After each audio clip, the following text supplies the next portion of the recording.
Pemirsa, sudah sejak 2 bulan lalu harga cabai di sejumlah pasar tradisional di Kota Palembang terpantau masih bertahan di angka yang cukup tinggi. Seperti di Pasar Kuto, harga cabai merah masih bertengger di angka Rp80.000 per kilogramnya.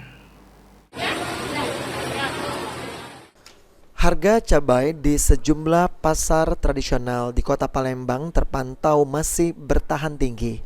Seperti di Pasar Kuto, harga cabai merah mencapai Rp80.000 per kilogramnya.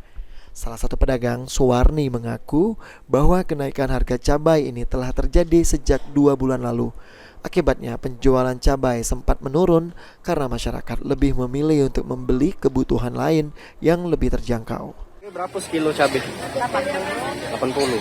Sudah berapa lama nih Bu harga 80.000 nih? 80 ini sudah ada kali tak 2 bulanan. 2 bulan yang lalu. Masih di harga 80. Pernah tak sempat lebih dari 80.000 Bu? Pernah berapa hari yang lalu? Berapa Bu paling tingginya Bu? Kami beli ya 8.000, jual paling di 90. Pajak Cuma 100 itu cuma sekilo. 2 hari kali.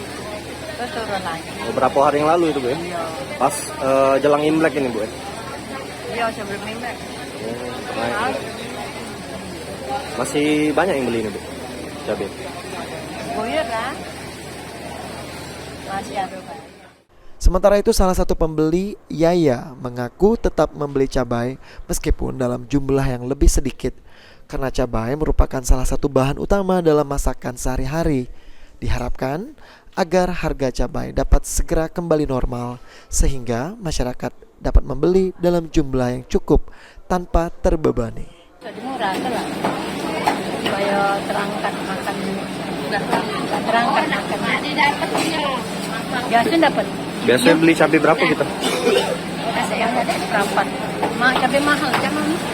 Tetap beli Bu ya meskipun cabai mahal Bu? Tetap beli. Kita tunggu nanti 3 kilo. Lutfi, PAL TV.